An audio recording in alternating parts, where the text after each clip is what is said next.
Here are 5 things that happen in human nervous systems that people learn too late. And because we learn it too late, we get trapped, and that's the reason for so many divorce rates being so high, smart people not being as successful as they should be, people struggling in relationships, having difficulty with children and friends, and sometimes just feeling like you're not really living the life that you want to live. If you can learn these nervous system lessons earlier than most people, it will save you so much pain. I'm going to go through all 5, one by one. And the first one is this: you're not lazy. You're in what's called functional freeze. So I was actually part of a cohort of about 7 people that worked with someone who's an absolute genius on the insights of how the human mind and nervous system works. And all of us were business people, and all of us were actually not achieving what we thought we might achieve. And we wanted to do better, and we wanted to make more money, and we wanted to really get to the next level in our businesses. And what we learned by working with this particular teacher was that, in fact, none of us were stupid. None of us were in any way unable to achieve. The fact of the matter is there were unconscious blocks that were related to earlier traumas in life or earlier beliefs in life, something that was stuck in the back of our nervous system and had gone through into our body from our subconscious mind. And that's actually what was slowing us down, because we had a belief.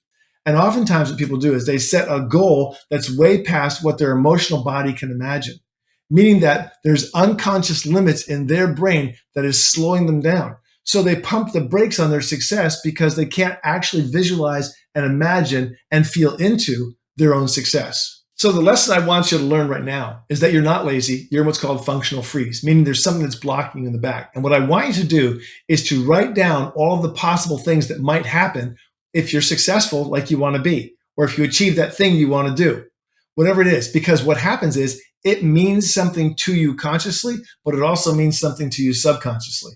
What does it mean if I? And then change that after you've written it a couple of times, feel into it, see what it feels like, and then write down, what does it mean when I?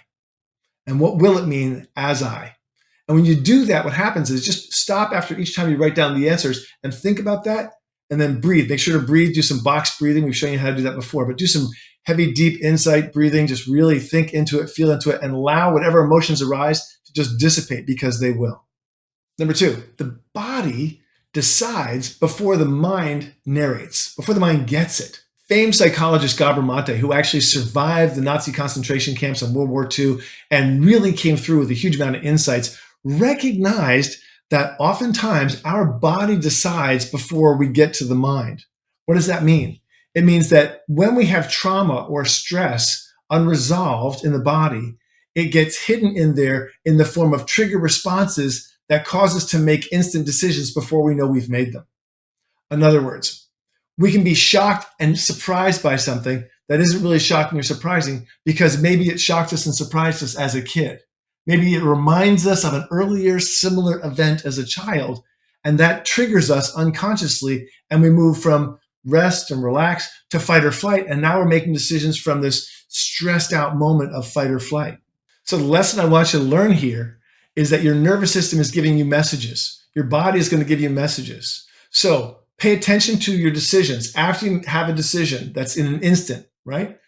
Think about it, feel about it, and see if there's any energy in your nervous energy in your body. If there is, just breathe and decide again. Number 3, why calm can feel dangerous. It's a surprising one, but your nervous system, right, is running the show. Your subconscious mind's nervous system is running the show, and trauma gets suppressed into the body. And what happens is if we have too much trauma in childhood or in early years, what happens is it builds up into this sense of constant vigilance, constant worry, constant stress. In fact, studies have shown that the average American is stressed, meaning in fight or flight stress response, about 80 to 90% of the day. So all of those decisions, right, are coming out of a stress state. So when you relax for a second and get calm, it's like, okay, what's the next thing that's going to happen? I got to be ready. I got to be prepared. When in fact you don't. You're just relaxing, having a cup of coffee at someplace, and you're feeling good. But your nervous system is going to tell you a different story, because the nervous system is built for survival. And what happens is you are in constant fight or flight survival without even knowing it. So why does calm feel dangerous? Because we haven't regulated our body enough. And here's the trick. I want you to learn this lesson. You're going to have fight or flight responses all day long as a natural process of self-protection. We all do. When you feel stress in your body, and this is the thing I want you to pay attention to, your body's feeling. How does your energy feel? Do you feel nervous, edgy, feel stressed, whatever that feeling is? Breathe through it, relax through it, write it down. I am feeling stressed right now, and the stress is coming from, and we'll let emerge whatever happens. The reason is when you put that out on paper and you write it down, you're taking it from personal to something that's not personal. Do that, try it, let me know how you feel. Number 4, trauma is not the event, it's the response. Look, almost every human being is going to have trauma in their early childhood life. The question is, how does it imprint on your nervous system, right? If trauma comes and then goes and you release it instantly in the moment, that's fine.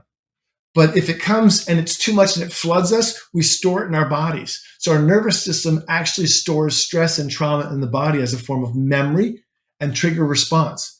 And so why is it that we say, well, it's the trauma that got it. It's the trauma that I had. It's the event. It's the event. It's the event. Because your mind is trying to help you remember the thing that happened bad when you were a child or when you were young or at any time, like a car accident, right? I know people that have been in car accidents, for example, and then for years later, if we're driving in the car with them and they see something, they flinch. They flinch because why? Because their nervous system subconsciously knows that there could be danger. And so they're reacting to it. And there's not actually an event happening now. It's the trauma from the past. And again, I want to remind you, it's not the event itself. It's how we respond to the event, how we encode the event, and how we store it in our bodies and our subconscious mind so that later, as a protective measure, we can recall it. But the problem is that event's not happening now. And we keep re-stimulating ourselves because of that. Now, here's the lesson I want you to learn. It's not happening now. We just think it is subconsciously. So what I want you to do is I want you to make sure to relax, to breathe, write it down. And if this is a serious thing, I'm not a psychologist. I've got 30 years of experience in psychology, double certified coach, double certified hypnotherapist, NLP, etc. But I'm not a therapist. I'm not your therapist. If you actually have a big trauma and it keeps coming up and you're sensitized to it, please, I've done it. Go get help. Go get therapy. Wonderful things you can do. Hypnotherapy, psychology.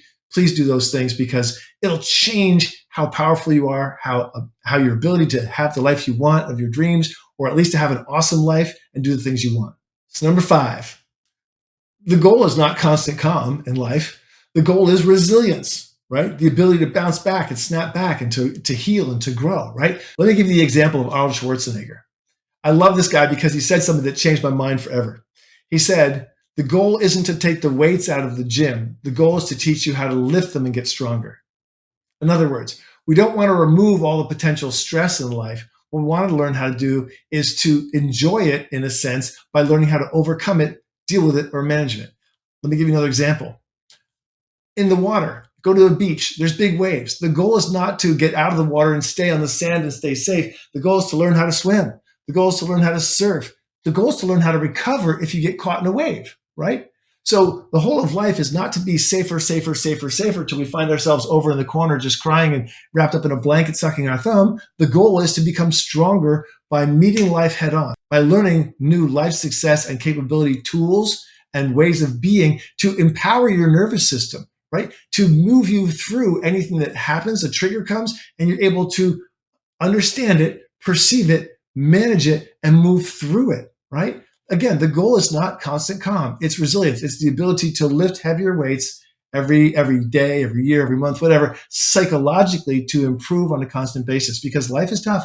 There are hard things that happen in life, unbelievably difficult things. And the key is how we grow through them, how we turn that into positive life growth. In fact, there's something called post-traumatic growth. And that's what I want for you. So the lesson here is to understand that things don't just happen to us, they happen for us, that we have the power to transform poison into power. We have the ability to recover and be resilient and to retrain our nervous systems and our body to spot the trauma, spot the stress, spot the problem or the thing that's happening, and then move through it, breathe through it, grow through it, get help when we need it, and to become stronger, happier, and healthier. That's what I want for you. And in fact, you can start by changing your mind. How do you change your mind, right? Change your mind, change your life. How do you change your life? Changing your mind. I have a guide down below. It's just 2 pages. It's a great place to start. Check it out. Leave a comment down below. Have you ever had any of these 5 things happen to you? Have you experienced them? How did you overcome them? And how did it make you stronger?